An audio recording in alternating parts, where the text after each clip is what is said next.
반갑습니다. 데이업에서 2차 전지와 자동차를 맡고 있는 멘토 윤수명입니다. 이번에 할 종목이 디젠스인데 24년도 1분기 실적 양호합니다.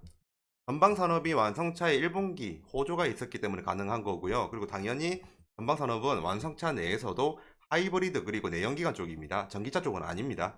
이 부분 참조 부탁드리고요. 이번에 높은 영업이익이 나왔습니다. 그래서 작년 대비로 이자 비용에 대응하는 부분이 좀 상당히 좋아졌고요.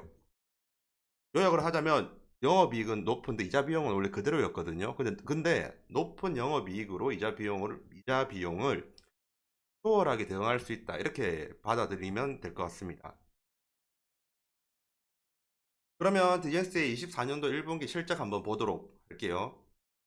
디젠스의 24년도 1분기 실적인데요. 여기가 24년도 1분기고요. 그리고 이 부분이 23년도입니다. 그래 보면 매출액은 206억에서 204억으로 줄어들었습니다. 줄어들었는데 영업이익이 왜 많이 나왔냐 하면 매출 원가도 줄었어요. 근데 판관비도 엄청 많이 줄었어요. 그래서 영업이익이 잘 나온 거거든요. 23년 1분기 같은 경우에는 영업이익이 4억 7천. 다시 제가 잠시 나오겠습니다. 23년 1분기 같은 경우에는 4억 7천만 원 정도였어요. 근데 이번에는 16억, 17억 정도 나왔죠. 16에서 17억. 그래서 지금 굉장히 좋은 상태라고 볼 수가 있고요.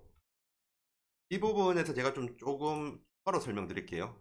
13년도 1분기에 판매비 관리비 같은 경우에는 23억이 나왔습니다.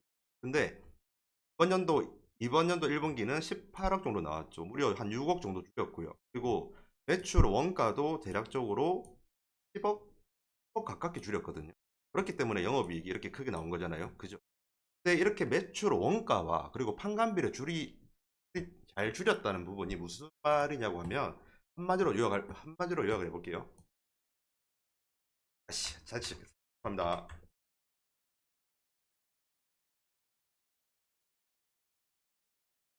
예, 잠시 볼 수 없었던 부분 죄송하고요. 내부 통제입니다. 내부 통제가 잘 됐다는 겁니다. 제가 이거를 천천히 적었던 이유도 이 내부 통제란 말은 굉장히 중요한 말이고 내부 통제를 잘하는 기업이 정말 기업 경영을 잘한다고 생각하거든요. 저는. 그래서 내부 통제를 잘 했기 때문에 매출 원가도 잘 줄였고요. 그리고 판매비 관리비를 잘 줄여서 기업의 수익을 냈다. 이런 부분은 이 회사의 저력이 있다는 말입니다. 이 부분 참조 부탁드리고요. 과거의 차입금에 대한 부분이 부담이었거든요. 그 부분 한번 더 보도록 할게요. 여기 보면 지금 잠깐만요. 적으면서 해야 될 것 같습니다. 잠시만 기다려 주십시오. 예전에 제 영상 보신 분들은 아실 거예요. 제가 그때 차입금 쪽을 강조를 하면서 차입금이 많다. 그래서 이자 비용이 영업이익 대비로 보면 부담스러운 정도의 비율을 차지한다라고 제가 말씀을 드렸었어요. 맞죠? 그죠? 그런데 이번에 영업이익이 극대화가 됐잖아요. 영업이익이 극대화되다 보니까 금융비용은 전년도 1분기 대비해서 그렇게 크게 차이가 나지 않는데도 불구하고 영업이익이 워낙 많아서 금융비용에 대한 부담이 많이 줄어들었습니다. 이게 영업이익의 효과거든요.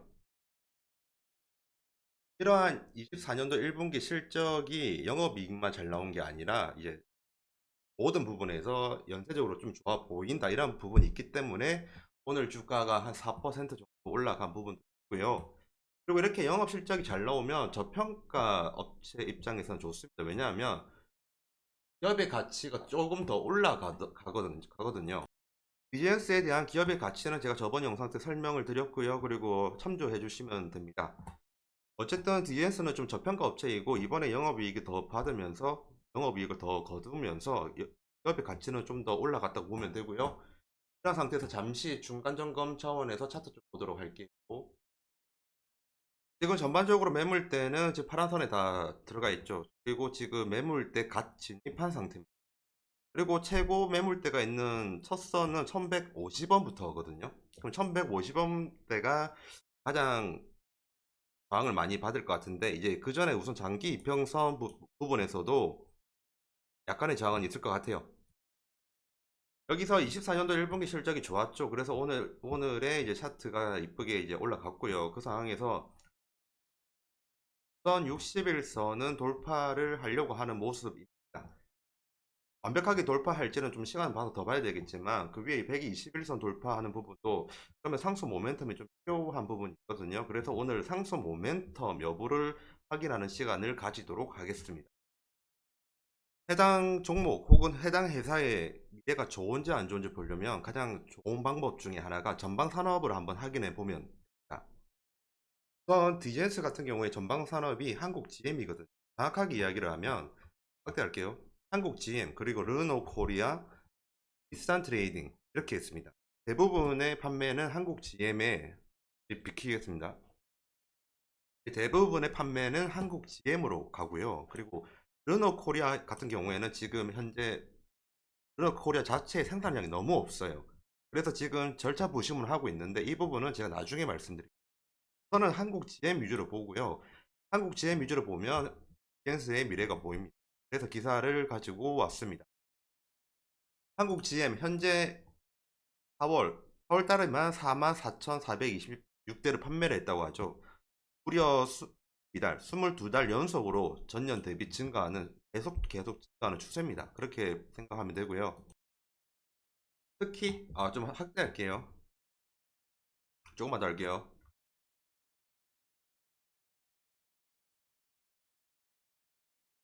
특히 세보레 트랙스 크로스오버가 4월 한 달 동안 전년 동월 대비 96.3%나 증가했다고 합니다. 2배 증가했죠.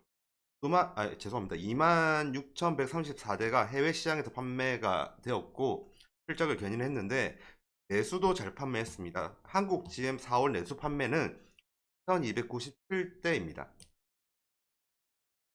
전월 대비 17% 증가를 했고요. 지금 보면 한국 GM의 판매량이 계속 24개월 동안 계속 증가를 했다고 했잖아요. 그 부분이 내포된 말이 있죠. 4개월 연속 상승이란 말은 24년도 1분기도 들어간다. 이 부분이고요. 그리고 지금 4월에는 더 좋다. 이렇게 되면 바로 비엔스의 4월도 매출이 좋을 확률이 높다. 이렇게 보면 됩니다. 그러한 부분을 알고 이제 계속 이루도록 하겠습니다. 지금까지는 유럽이랑 한국에서 좋다고 했었죠. 그런데 세보레 트랙스 크로스 오버와 앞으로 당길게요. 트레일 블레이저 등 인기 모델의 활약이 힘입어 1분기에 미국 소형 SUV 시장에서 가장 높은 판매고를 올렸다. 지금 해외에서도 아까 잘 팔렸다고 했는데 미국에서도 잘 팔렸다고 하는 거고요. 그리고 한국에서도 잘 팔리고 있는 겁니다. 이러한 전방 산업인 한국 GM이 판매가 아주 강화되고 있다는 부분이 젠스의 앞으로의 높은 매출액을 좀 기대할 수 있는 부분이 있다. 이렇게 말씀드리고 싶고요. 다시 차트를 보도록 하겠습니다. 차트를 보면 아까 1150원 이쯤에서 이제 매물대가 좀 깔렸다고 했잖아요. 그래서 그 이전의 부분은 지금 올해 4월, 5월 부분이 실적 부분에서 좀 보다 높은 실적이 2분기에도 나올 것 같다라는 기대치를 반영할 수 있을 것 같아요. 그렇게 되면 우선은 큰 모멘텀이 있다는 말씀을 드리고 싶고요. 하지만 1150원이 매물대 부분을 뚫을 수 있는지는 그때 가서 봐야 될 것 같습니다. 지금까지 대기업에서 2차 전지와 자동차를 맡고 있는 멘토 윤수명입니다. 감사합니다.